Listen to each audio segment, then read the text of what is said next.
Hey, this is Arthur Robinson Jr. I am the creator of PowerfulInterviews.com. I am the creator of Audio Secrets Training Event.com. I want to welcome each and every one of you to this phenomenal video. In this interview, you're going to experience life-changing information that you will not find anywhere else. I have secured an incredible interview with a great friend of mine, a successful businessman. His name is Steve Griggs. Steve Griggs is the best landscape designer in New York City. And in this interview, Steve, he breaks down layman's terms about his humble beginnings to where he is today. Also in this interview, Steve Griggs breaks down layman's terms about never give up on your dreams. Also in this interview, Steve Griggs, he breaks down layman's terms about his professional celebrity clients. He did a phenomenal project for Palisades Center Mall, and he also did another phenomenal project for Dr. Oz and much, much more. So remember, this is not BS information. The right information will change your situation. Wealthy people take advice from other wealthy people, and unfortunately, broke people take advice from broke people. But I love what the multi-billionaire Charlie Munger said. Charlie Munger says, always be learning. Are you hearing me? That's why I immerse myself in podcasts, I read books, and I constantly learn, because that's what multi-billionaires and multi-hectare and decamillionaires, that's what they do on a consistent, regular basis. They feed their mind with good, productive information. So right about now, go get your pen and your pad, sit back and relax, and write down some notes. In this interview that I'm going to reveal to each and every one of you with my great friend, successful businessman, the phenomenal Steve Griggs. This interview, it will change your life. And don't forget to subscribe to my YouTube channel. So, check it out. I'd like to welcome the one, the only, the powerful Steve Griggs to the show. Hi, Arthur. I'm truly humbled by that intro. It brings tears to my eyes. Well, I'd like to thank you, Steve, for taking time out of your busy schedule to educate me and the listeners worldwide about your phenomenal landscape company. I gladly appreciate it. Anytime, anything I can do to help, I'm here. To everyone that is listening on the show, I highly recommend go and get your pen and your pad right now. My great friend Steve Griggs is going to break down layman's terms on how he built his phenomenal company from his humble beginnings to where he is today. Is that correct, Steve? I'm going to try, Arthur, but since I heard all your people on your amazing podcast, I am not at that ranks, but hopefully someday I can, but you're bringing a good message to everybody. Now, Steve, what I'd like to know, and can you explain to the listeners in layman's terms, who is the phenomenal Steve Griggs, how long you've been in your powerful industry, and what is your expertise? Arthur, it's basically I'm a regular guy from New York. I mean, I'm hardcore, blue collar, and I started with nothing, and I just work and work. And slowly, things do happen. I was always told, never give up. That's what I teach my kids, just never give up. I got to tell you, it does work if you just keep pushing and don't give up. You know, part of my success is, you know, if I give a client, I say I'm going to do something, I show up and I do it. And that's it. Would make no excuses. Everybody has excuses. And I got to tell you, it has basically, I've been blessed with just, you know, good clients and good referrals, and my business is based on referrals, and I just keep doing it. I got a wife and 2 kids, and I'm like everybody else in America, just hustling. No magic secret. Wow. And how long you been married? 20 years. Wow. Well, you know, our wives are truly a blessing, ain't they? Let me tell you, for her to put up with me, definitely. I'm not the easiest guy. I got a lot of energy. I'm a little hyper, but that's okay. I try to use it to my advantage. Now, I was looking at your outside-the-box impressive resume, and I see that you work with a lot of high-end clients, and you did a project for Dr. Oz. Can you explain that to the listeners, what project that you worked on with Dr. Oz, and can you explain the blueprint of the other phenomenal project that you worked on, which was the Palisades Center Mall? Well, there are two different projects. One is a residential client who's very private, and I respect his privacy. So basically we did some landscaping there and a swimming pool. But other than that, great guy. Highly recommend everybody watches his show. Very humble man. Great project, right? And I will respect his privacy, and we'll leave it at that. Again, great project, good client. The Palisades Center Mall, on the other hand, I think it's one of the third largest malls in America, and it needed a facelift, and they called me in to redesign the entire landscape for the project. The original budget was $4 million, and then they came back and they said, there's budget cuts, you got to make it look great for $2 million. So I have to put my hat off to my team. We made it look exceptional with a half amount of budget. So those are two different types of projects that we deal with. Now, you said the whole project, basically, it was a $4 million project, but then you had to reduce that to a $2 million project. When you are working on a project like that, a center mall, do you have to have the right team to actually build that dream? Yes, you have to have good people. Listen, I'm just I like to call myself as like the conductor in the orchestra, right? I'll put all the players together, and I'll coordinate the project because there's a certain semblance that has to go in certain order, and it's really not me. Like my hat goes off to the laborers who actually do the work in 90-degree heat. I mean, it's tough work, and it's hard physical work, and these guys work very hard. So it's a team effort. It really is. Now, earlier, before we actually started the show, you was revealing to me about your phenomenal construction division team. Can you explain that to the listeners? What is the process of building a phenomenal construction division team when you have a phenomenal landscape business? Well, given our proximity to New York City, there's a lot of what they call value-add properties in New York where companies will go in and they'll buy these lower-end projects, apartment buildings. They'll fix up the lobbies, they'll renovate the apartments, and they'll increase the rent, which therefore increases the value. Right? Being in the Northeast, I cannot survive on 4 months of landscaping because, you know, what happens in the winter, it gets very cold here and you can't landscape. So I had to supplement the landscape industry with that. And based on building networks and referrals, because my business is referrals, I was able to connect with a management company who does this type of work, and from there, you know, you do good work and you get referred. Again, it's referral business where you actually go in and you assemble a team of carpenters, plumbers, electricians, and you basically do the same thing on the inside of a building as you would do on the landscape. So again, I'm just the conductor I'm the facilitator of the project. You said that you are the conductor of the project. Now, you said that your business gets a lot of referrals.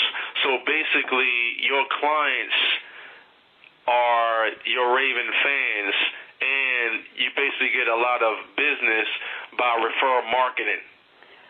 It's as I always say, you can do the greatest job in the world, but let's say if I forget to replace one dead plant that's, you know, into the warranty, people will always remember the bad stuff, right? They'll never remember the great job you did. But if you don't come back and you say you're not going to do something, that will carry longer than the great job you did. So you always try to follow through, and even if it's the smallest request, you know, you try to. It's client satisfaction. I mean, it's basic business 101. Steve, you are absolutely phenomenal at what you do. Can you explain to the listeners what is the best advice that you have ever received? The best advice? Well, I just recently came back from filming an episode at GrantCardoneTV.com called Power Players, and I got to tell you, it was a very eye-opening experience. You know, some of the advice that he said is like, you got to hire good people. You can't do this on your own, right? So I'm a typical entrepreneur that tries to like do everything myself, but you can't expand and you can't grow. You know, But I guess the main one thing I've learned from early on is just never give up. I mean, that just keeps resonating in my head. No matter how bad things are, you just keep plugging along. Wow, never quit. Never quit. Just never freaking give up. I don't care what happens. I don't care how bad things are.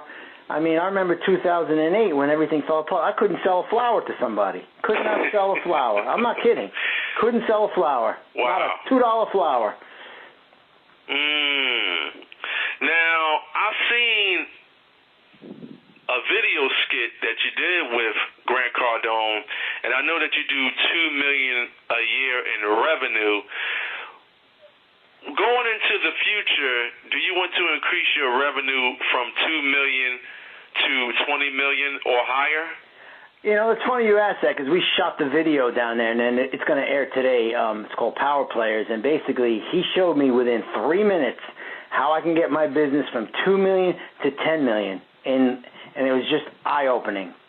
I mean, he basically breaks it down into, some people have that gift and they can break it down very simple, and I saw it on paper in black and white, and I couldn't believe how easy it is. Yeah, so the goal is to expand the business to $10 million. That's a good starting point, I would think. You are experiencing a life-changing, powerful interview, and you are hearing it first from Arthur Robinson Jr.'s PowerfulInterviews.com. Steve, let's talk about delegation. Now, I know the minimum wage of a millionaire is around $524 an hour. So I always tell my listeners, what can you delegate for $524 an hour, or what can you delegate that's within your current budget? How important it is for entrepreneurs and business owners to delegate tasks out that they're not currently good at so they could just focus on increasing their revenues. You know, that, again, I listened to one of your podcasts this morning. I remember you saying that to somebody, and I got to remember that for myself. I try to be very humble with this.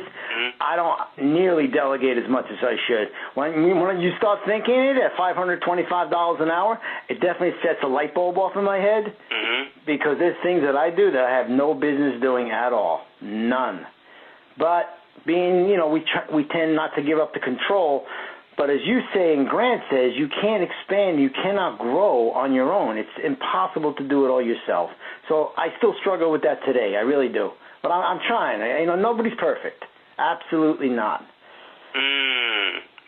Now, Steve, I was looking at your impressive bio, and you worked on a lot of high-end renovation projects. Can you explain to the listeners what is the thought process with you and your team on working on a high-end renovation project? Are you talking landscaping or construction? Because they're basically the same, let's say. But one is on the inside, one is on the outside, right? So you want to kind of go in there, and you assess the design aspects of it. You try to establish a budget. You know, again, I'm talking like a layman now, because for all those small contractors out there, you know what I'm talking about. You go to the client, they want to design something nice. If you ask, they have a budget, nobody has an idea until you give them the proposal, then they get sticker shock. So you try to feel them out as far as, you know, your design aspect of it, and then you basically form the team around what the scope of work would be.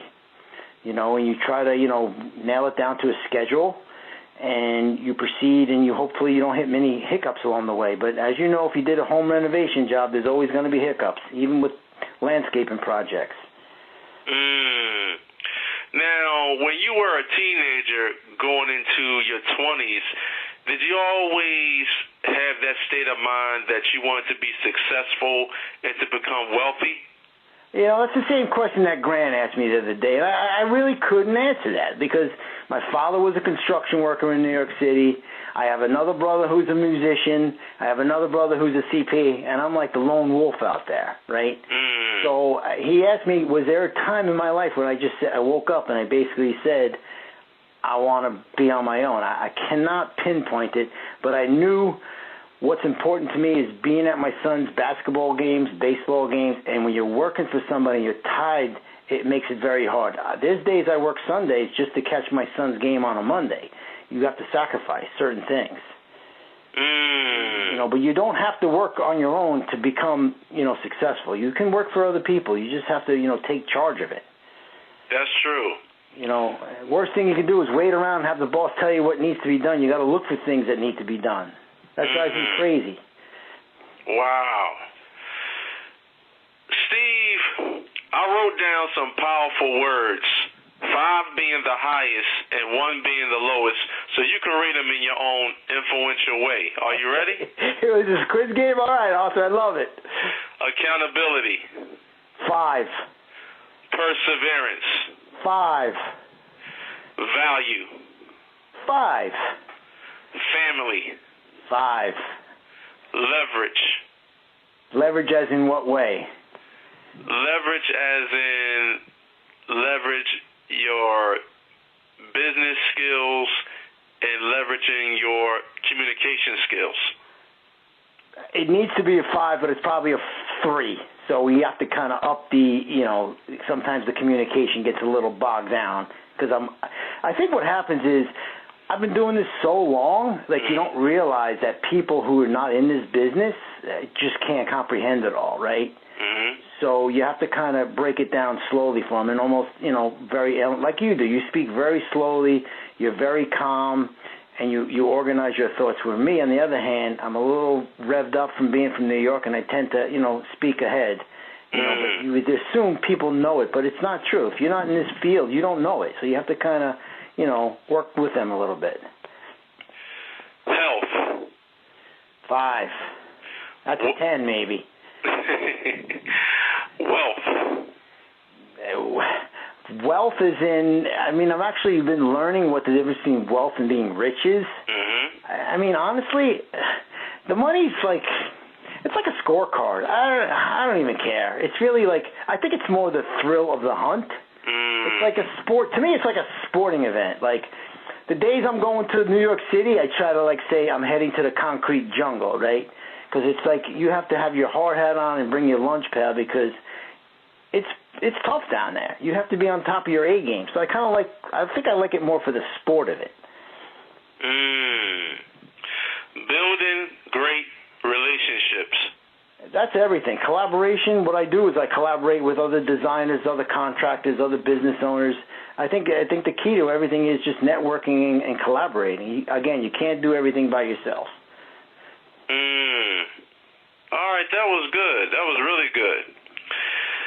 Steve, let's talk about video. Now, I know a couple of years ago, Google bought YouTube for $1.6 billion, so video is hot right now.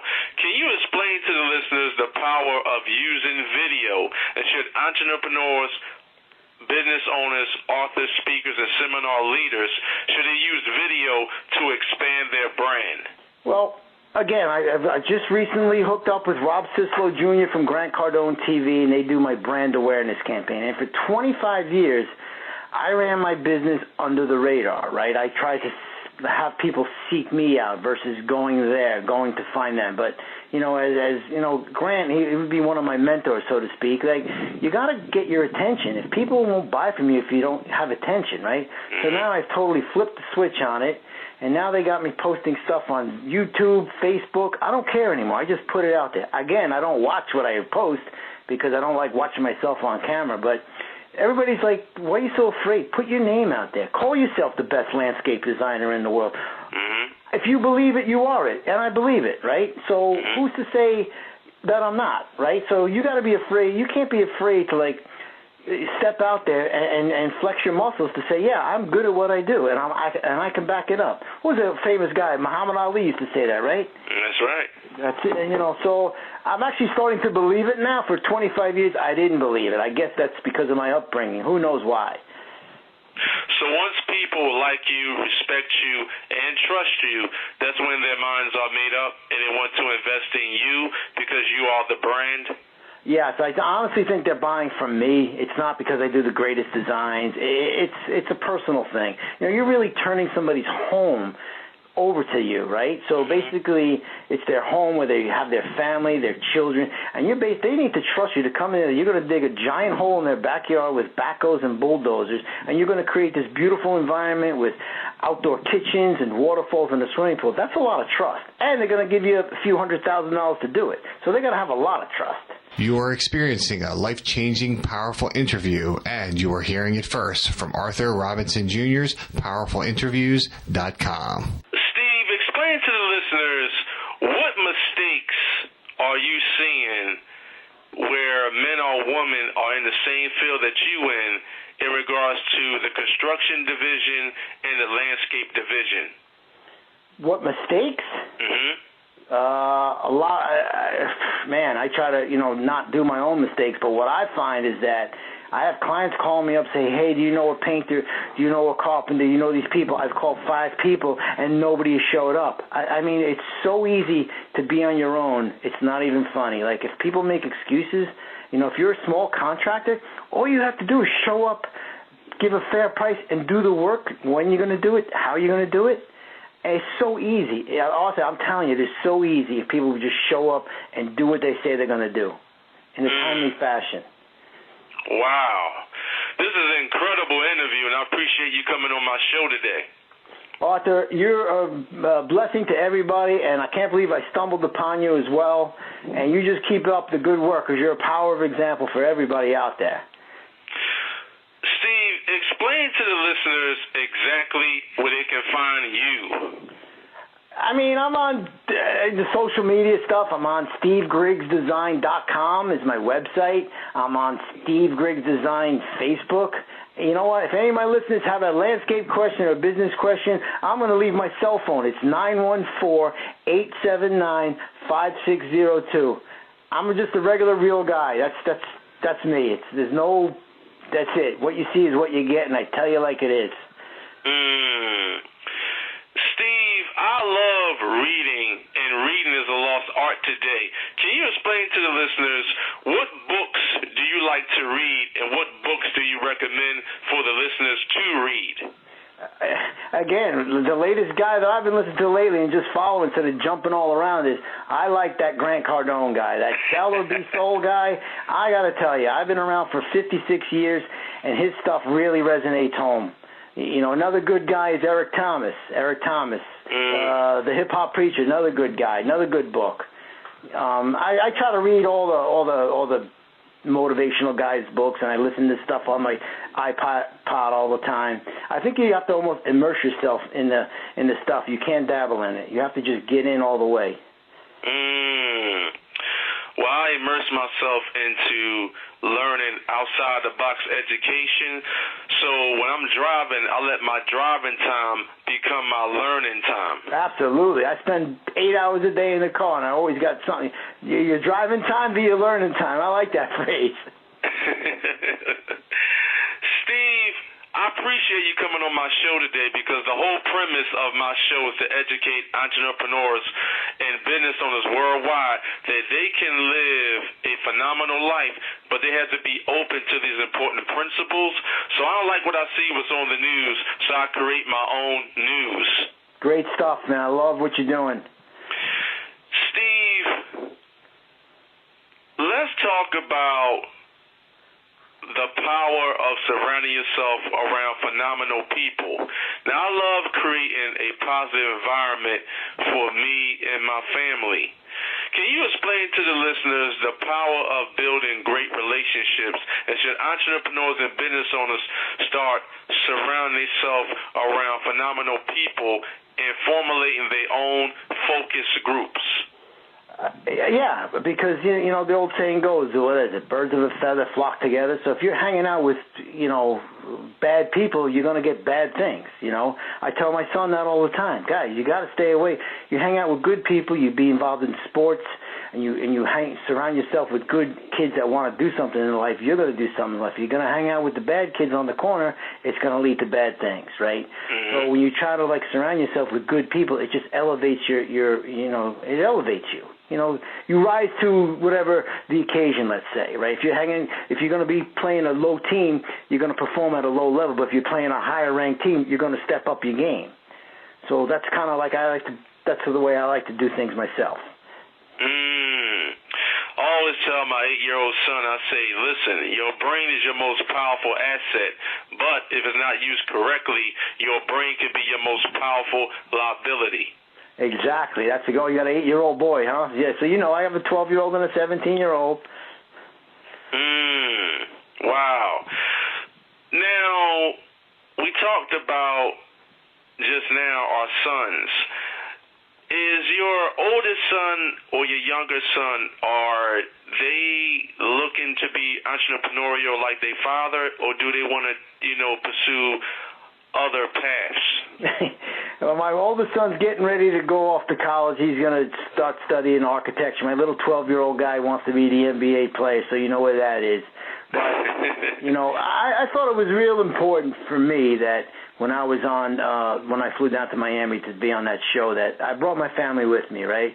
Because they know I struggled years ago, and it was tough back in 2008-9. I wanted them to see what it's like. But, when you tell your son and you keep hammering into their head, they don't really listen to you because you're the father, right? They need to hear from somebody else. So I think that's a good way to just live by example, I guess, to sum it up. Just live by example. Wow. Well, me and my son, we always have brainstorm sessions. Oh, that's and great. I always tell him, I say, listen, Arthur Robinson, he's the third. I say, listen, you don't understand this now, but as you get older, everything that I'm telling you, you're going to understand it later.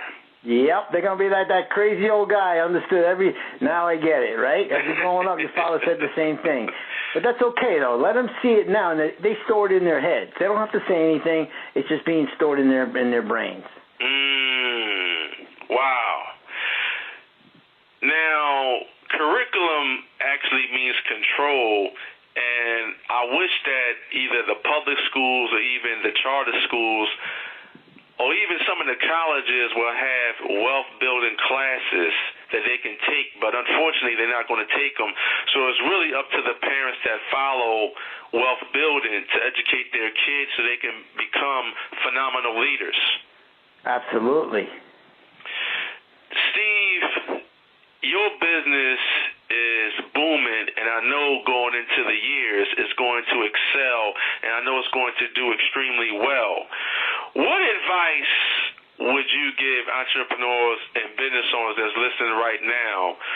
What blueprint can you actually give them, or what can you actually lay out where they can actually take their company from where they are today to doing $20 million or higher? I'm not there yet, but what I've learned so far is, again, I'll reiterate that you can't do it by yourself. You have to be able to give up some control, right? And you have to be able to expand, right? So instead of flying under the radar, you need to be omnipresent, right? So I got to be out there. I got to be the face of the company. I can't hide behind a desk. You have to be out there. You have to constantly be promoting, to really expand the business. And being on programs like this that you're doing is unbelievable, Arthur. I got to tell you, just to be able that you're able to reach out to young people like this and old people, because you're right, it's not taught in school anywhere. I wish somebody taught me this when I was 16, really. I can't believe I'm just waking up now to all this. Well, you know what? Middle age is 60 years old, so it's never too old and you're never too young to learn. Absolutely. Never. I feel 18. And I was swimming in Miami for a week in the waves and all. I'm a little sore in the morning, but I could still hang with the young guys.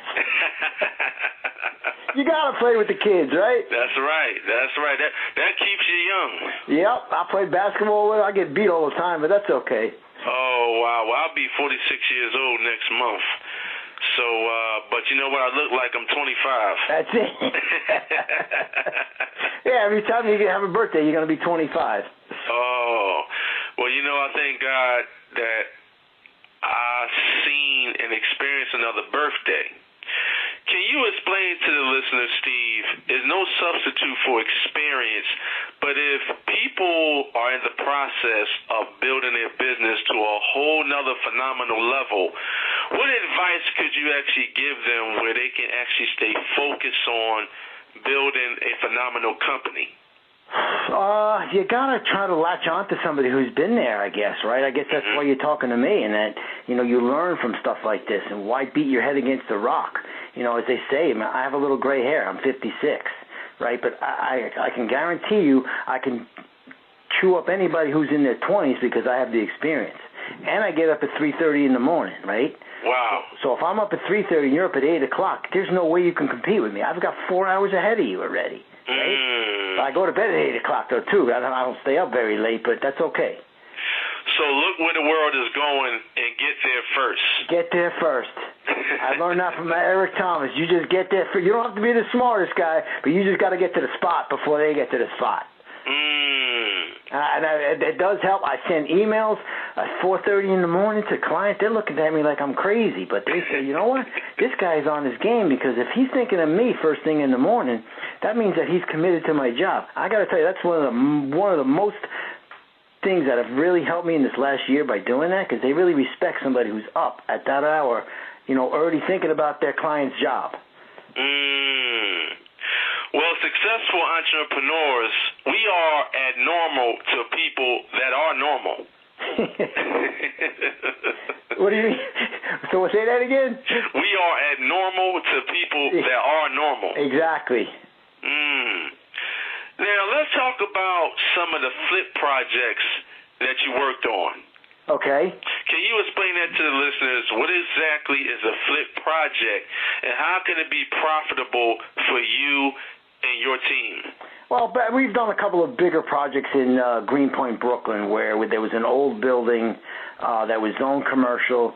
We went in there, we got it rezoned to residential. We added 2 stories to it, and then fitted out, meaning we constructed, high-end luxury apartments, right? And they're renting for, say, $3,500 for a 1-bedroom apartment.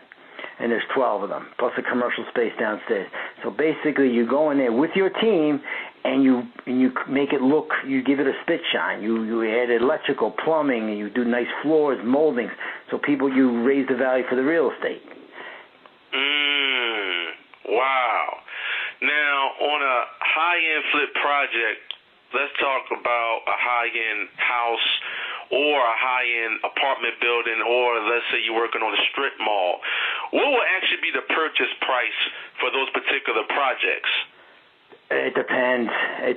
Like a house where I live can be $500,000 for a flip job that needs, $400,000 worth of work, right? Everything. It's really relative on where you live in the country, let's say. An apartment building in Brooklyn can cost you $10 million, and it needs a ton of work.